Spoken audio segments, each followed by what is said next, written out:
नमस्कार दोस्तों, एक बार फिर से आप सभी दोस्तों का आपके अपने YouTube चैनल UNVDP पर बहुत बहुत स्वागत है। दोस्तों, दिन भर के मुख्य समाचार हैं, बड़ी खबरें हैं, फटाफट अंदाज में आगे इसी वीडियो में जानेंगे। ये वो खबरें हैं जो गोदी मीडिया आप तक नहीं पहुंचाता है। सभी मुख्य समाचार आप लोगों के लिए जानना बेहद ही जरूरी है।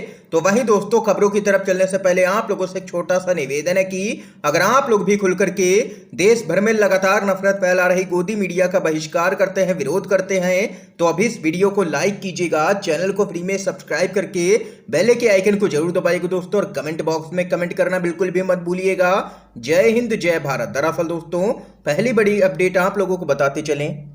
संसद में पर्चों, तख्तियों और प्लेकार्ड्स पर भी लगी है पूरी तरह से पाबंदी। असंसदीय शब्दों पर विवाद के बीच एक और नया विवादित आदेश जारी हो चुका है।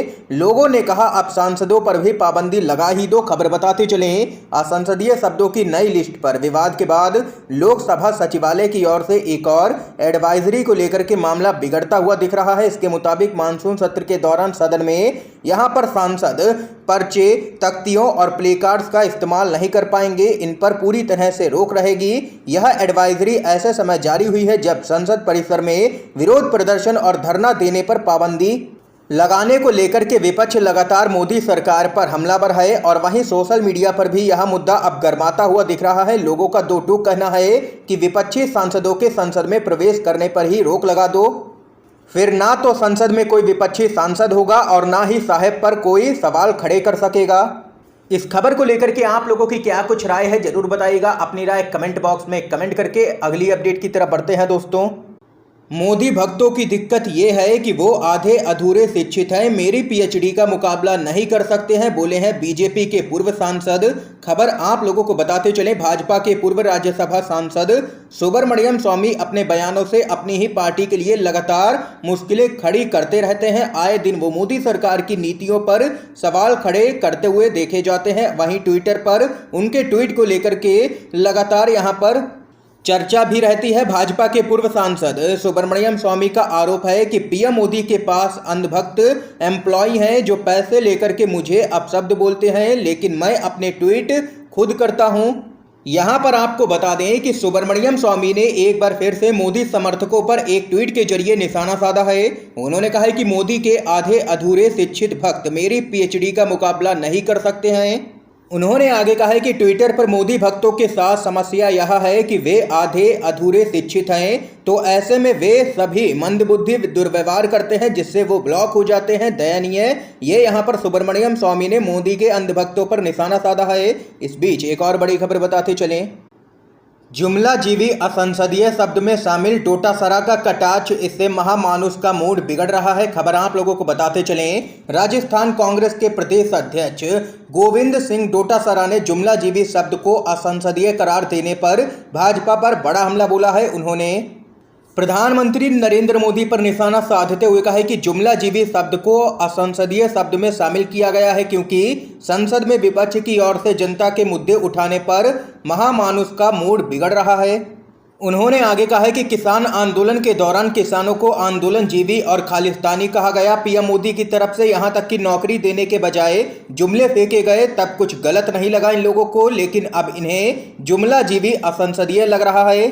भाजपा पर निशाना साधते हुए उन्होंने कहा है कि सीधे कहो कि महामानुष का मूड संसद में विपक्ष के सार्वजनिक मुद्दों को सवाल उठाने से खराब है। ये यहाँ पर देख सकते हैं कि राजस्थान के कांग्रेस अध्यक्ष जो हैं गोविंद सिंह डोटासरा, वो भड़के हैं पीएम मोदी पर और ले लिया है उनको निशाने पर। अगली अपडेट की तरफ बढ़ते हैं। योगी सरकार से कर्मचारी हुए हैं नाराज, सुनी नहीं जा रही है बिल्कुल भी आवाज। अब बड़े स्तर पर विरोध प्रदर्शन करने की तैयारी। खबर बताते चलें, 100 दिन पूरे होने पर बड़े बड़े दावे करने वाली यूपी की योगी आदित्यनाथ सरकार के दावों की पोल खुलने लगी है। दावा था कि सब कुछ ठीक ठाक है। यह भी कहा गया था कि नौकरियों के वादे से सब खुश हैं। एक मंत्री तो यहां तक कह गए थे कि सरकारी कर्मचारियों ने न सिर्फ योगी सरकार की वापसी के लिए वोट किया बल्कि चुनाव के दौरान उनके लिए वोट भी मांगे। हालांकि मतदान के दौरान पोस्टल बैलेट के नतीजों ने इस दावे की हवा पूरी तरह से निकाल दी थी। फिलहाल राज्य के कर्मचारी अपने डीए के भुगतान को लेकर के खासे नाराज हैं। और यह नाराजगी अब दिन पर दिन बढ़ती ही जा रही है। सरकार के कामकाज के तरीकों को लेकर के कर्मचारियों में काफी असंतोष है यहाँ पर। और वहीं अब यहाँ पर कर्मचारियों ने एक बड़े आंदोलन की चेतावनी राज्य की योगी सरकार को दे दी है और जल्द ही अब बड़े स्तर पर विरोध प्रदर्शन देखने को मिल सकता है योगी सरकार के खिलाफ। ये यहाँ पर खबर सामने निकल के आई है। दोस्तों अगली अपडेट की तरफ बढ़ते हैं।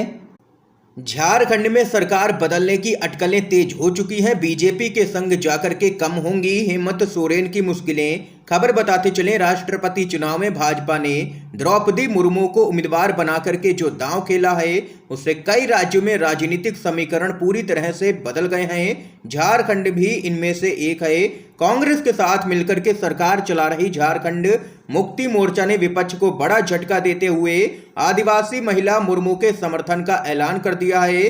पहले राज्यसभा और फिर राष्ट्रपति चुनाव में जिस तरह सत्ताधारी गठबंधन में दरार पैदा हुई है उसके बाद जल्द ही यहां सरकार बदलने की अटकलें अब लगने लगी हैं। पिछले दिनों झारखंड को 16,800 करोड़ की परियोजनाओं की सौगात देने पहुंचे पीएम नरेंद्र मोदी और हेमंत सोरेन के बीच जिस तरह से मधुरता दिखी उसे भी यहां पर संकेत ही माना जा रहा है। यह घटनाक्रम ऐसे समय में हो रहा है जब मुख्यमंत्री हेमंत सोरेन पर जांच एजेंसियों का शिकंजा कसा हुआ है। दबी जुबान में कांग्रेस के कई नेता यह कह रहे हैं कि हेमंत सोरेन बीजेपी के साथ जाकर के जांच एजेंसियों से पीछा छुड़ा सकते हैं।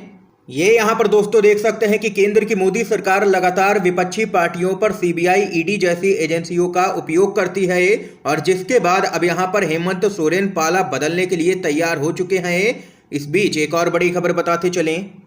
महात्मा गांधी को लेकर के यति नरसिंहानंद ने दे दिया है बड़ा ही विवादित बयान। कहे हैं अब शब्द एफआईआर दर्ज हो चुकी है, बढ़ी है मुश्किलें। खबर बताते चलें, यति नरसिंहानंद ने अब राष्ट्रपिता महात्मा गांधी को लेकर के बेहद ही आपत्तिजनक टिप्पणी कर दी है।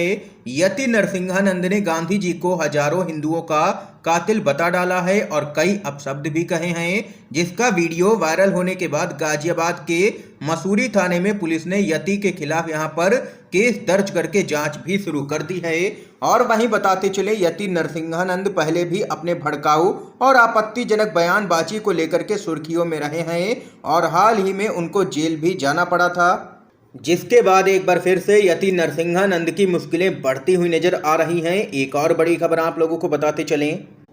बीहड़ में बागी मिलते हैं, डकैत तो मिलते हैं पार्लियामेंट में। असंसदीय शब्दों की नई सूची पर शिवसेना का मोदी सरकार पर बड़ा हमला। खबर बताते चलें, सरकार की असंसदीय शब्दों की नई सूची पर बवाल लगातार जारी है। विपक्षी पार्टियों ने शब्दों की सूची को लेकर के मोदी सरकार को घेरा है। इसी क्रम में शिवसेना ने मुखपत्र सामना के जरिए मोदी सरकार पर हमला किया है। सामना में शिवसेना ने लिखा है कि भारतीय संसद को और अधिक सभ्य और सुसंस्कृत बनाने के लिए केंद्र सरकार ने कमर कस ली है, ऐसा प्रतीत होता है। सरकार ने असंसदीय शब्दों की नई सूची प्रकाशित की है और वहीं यहां पर शिवसेना ने आगे कहा है कि जिन शब्दों को लोकसभा सचिवालय ने असंसदीय आदि ठहराया है वो शब्द हमारे संसदीय संघर्ष का वैभव हैं। ये यहाँ पर शिवसेना ने जबरदस्त तरीके से मोदी सरकार को घेरा है।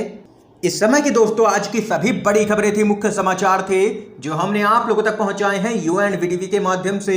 अगर आप लोगों को ये वीडियो पसंद आया हो तो इस वीडियो को लाइक कीजिएगा, ज्यादा से ज्यादा इस वीडियो को शेयर कीजिएगा ताकि आप सभी के दोस्त भी मुख्य समाचारों को जान सकें। वीडियो देखने के लिए आप सभी दोस्तों का बहुत बहुत धन्यवाद।